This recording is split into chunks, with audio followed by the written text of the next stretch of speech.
আসসালামু আলাইকুম। আমি আপনার ভাই মোটা ভাই। আপনি দেখছেন রাফাত খান SW।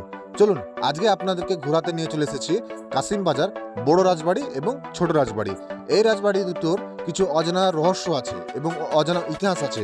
এই ভিডিওতে আপনি জানতে পারবেন সেই অজানা কিছু রহস্য এবং ইতিহাস। চলুন ভিডিওটা শেষ পর্যন্ত দেখুন।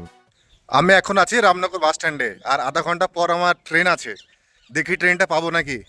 এখন আবার আমাকে ঘাট পার হতে হবে, দেখি তাড়াতাড়ি যাই। এই হচ্ছে রামনগর ঘাট। তো আমাকে অনেক ভাই বোন কমেন্ট করেন যে আমার বাড়ি কোথায়, আমার বাড়ি কোথায় জানতে চায়। তো তাদেরকে বলছি আমার বাড়ি শক্তিপুর। শক্তিপুর ঘাট পার হয়ে রেজিনগর যাওয়ার রাস্তাটায় এত রাস্তা খারাপ, সেই কারণে আমাকে বাধ্য হয়ে এই রামনগর ঘাট পার হতে হয়। কিন্তু বাড়ি ফেরার পথে আমি রেজিনগর হয়েই আসি। এই ছিল আমার তথ্য, যেটি অজানা ছিল, আপনারাও এখন জেনে গেলেন। চলুন দেখি ট্রেনটা এখন কত দূরে আছে, ট্রেনটা কি আদৌ পাবো। এখন ট্রেনটি রয়েছে মুড়াগাছা, আশা করি পেয়ে যাব। আমি এখন রয়েছি মীরাবাজারে, আর 4 মিনিট পরই ট্রেন ঢুকবে। আমাকে একটু জোরে হাঁটতে হবে, আর 2 মিনিট লেট হলে আর হয়তো ট্রেনটা পেতাম না। আমিও ঢুকছি আর ট্রেনও ঢুকছে। কি কপাল, একটু যদি লেট হয়ে যেত তাহলে ট্রেনটা পেতাম না। এই দেখেন ট্রেন ঢুকে পড়লো, টিকিট কাটারও সময় পাইনি। তো আজকে বিনা টিকিটে যাব কাসিম বাজার।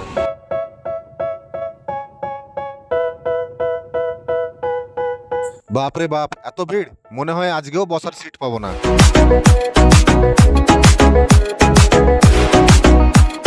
এত ভিড়, ট্রেনের মধ্যে বসার সিট পাইনি, তাই গেটের সামনেই দাঁড়িয়ে আছি। চলুন বাকি রাস্তাটা গেটের সামনে দাঁড়িয়েই যাই। পানি শুরু হয়ে গেল বেলডাঙ্গা ঢোকার আগেই।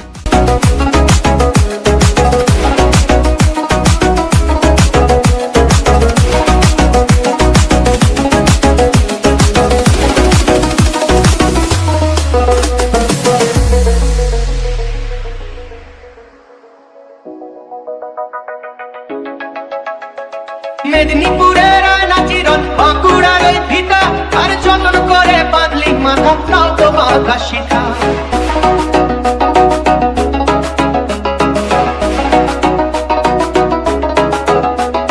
বেজবাড়িয়া রাজকুমারী গলায় চন্দ্রহার, বেজবাড়িয়া রাজকুমারী গলায় চন্দ্রহার। দিনে দিনে বাড়ছে তোমার চুলেরই বাহার, কালো জলে কুচলা তলে ডুবলো সনাতন, আজ তারা না কাল তারা না। চলে এসেছি কাসিম বাজার রেল স্টেশনে, এবং স্টেশনের বাইরে থেকে 200 মিটার গেলে আপনি পেয়ে যাবেন সেই রাজবাড়ি। তো চলুন 3 নম্বর প্ল্যাটফর্মের আমি শেষের দিকে আছি। ওখান থেকে একটা গেট, রেল গেট আছে, ওটা পার হয়েই 200 মিটার হেঁটে গেলে কাসিম বাজার রাজবাড়ি। চলুন সেখানে যাই। এখন বর্ষাকাল, তো এখন ওয়েদার খুব খারাপ। এক জায়গায় রোদ হচ্ছে, তো আর এক জায়গায় প্রচণ্ড গরম, আর এক জায়গায় প্রচণ্ড পানি পড়ছে।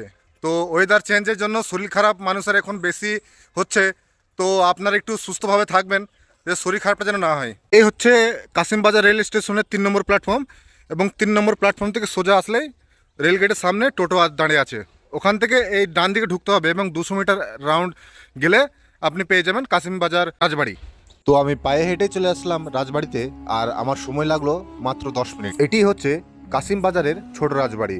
বড় রাজবাড়িও দেখাবো এবং ছোট রাজবাড়িটা একটু দেখে নিন। অষ্টদশ শতকের মাঝামাঝি এই কৃষ্ণকান্ত নন্দী এই রাজবাড়িটি প্রতিষ্ঠান করেন। সহকারী হিসেবে ছিলেন তার ছেলে রাজা লোকনাথ রায় বাহাদুর। কৃষ্ণকান্ত বাবুর আগে কিন্তু ছিল মুদিখানার দোকান, কিন্তু মুদিখানার দোকান হয়ে থেকে এত বড় রাজবাড়ি কিভাবে করলো। কৃষ্ণকান্ত বাবুর এখানকার একজন মস্ত বড় মুদিখানা ব্যবসায়ী, তিনার মুদিখানা দোকান ছিল, তাই এখানকার লোকেরা তেনাকে বলতো কান্ত মুদিখানা। 1756 সালে সিরাজউদ্দৌলা কাসিম বাজার ইংরেজ কুটি আক্রমণ করলে হেস্টিং সাহেব পালিয়ে কৃষ্ণকান্ত মুদিখানার দোকানে গিয়ে আশ্রয় নেয়। কান্তবাবু প্রথম কয়েকদিন হেস্টিং সাহেবকে নিয়ে তার দোকানে আশ্রয় দেয়, তারপর গোপনে নিয়ে আসেন হেস্টিং সাহেবকে তার বাড়িতে। তারপর কান্তবাবু খুব সাবধানে হেস্টিং সাহেবকে এই কাসিম বাজার থেকে পালাতেও সাহায্য করেছিল। এই কারণে হেস্টিং সাহেবের খুব প্রিয় পাত্র হয়েছিলেন এই কান্তবাবু। পরবর্তীকালে বাংলার যখন গভর্নর হলেন ওয়ারিং হেস্টিং, তখন কান্তবাবুর ছেলেকে নিয়ে যায় দিল্লি, আর দিল্লিতে নিয়ে গিয়ে মহারাজ সুপারিশ করেন, এবং তারপর যখন কান্তবাবুর ছেলে মহারাজ হয়ে যান, তখন এই রাজপ্রাসাদটি নির্মাণ করেন। বর্তমানে এই ছোট রাজবাড়িতে মানুষের কোনো প্রবেশ নিষেধ।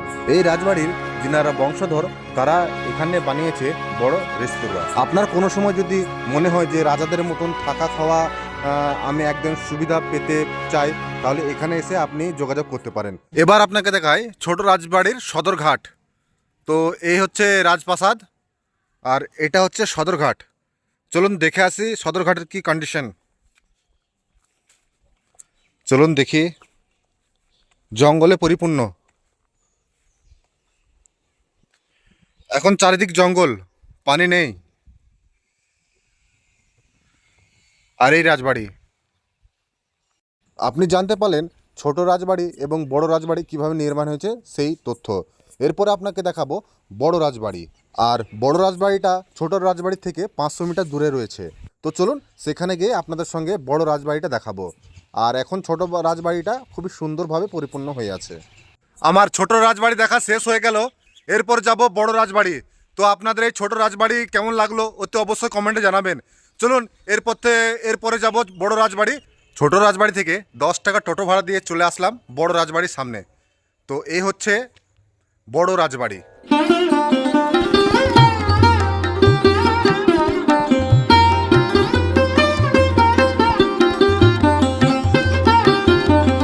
বড় রাজবাড়িতে আগে সবাইকে ঢুকতে দিত, এখন কি কারণবশত জানি না, এখন জনসাধারণের জন্য বন্ধ রয়েছে।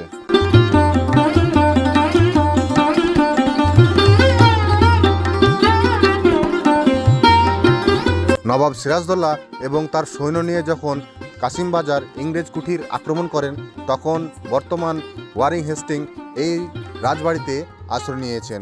অনেক কদিন থেকেছিলেন এই রাজবাড়িতে। ইতিহাস সাক্ষী রয়েছে এবং এই রাজবাড়ির আনাচে কানাচে সাক্ষী রয়েছে যে কান্তবাবু ওয়ারিং হেস্টিংকে এই রাজবাড়িতে আশ্রয় দিয়েছিলেন যখন ইংরেজ কুঠির আক্রমণ করেন।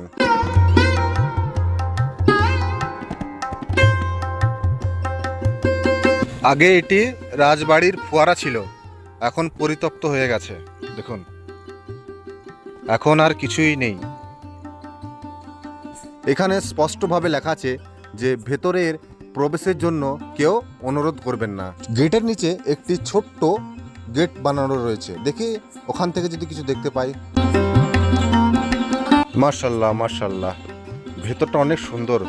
যদি ঢুকতে পারতাম তাহলে খুব ভালো হতো। এখানে সিসিটিভি ক্যামেরা আছে না, নাহলে ঢুকে পড়তাম। সিসিটিভি ক্যামেরা না থাকলে ঢুকে পড়তাম শিওর। এটা গেট খোলাই ছিল, ছোট গেটটা। মার্শাল্লাহ মার্শাল্লাহ, অনেক সুন্দর, অনেক অনেক।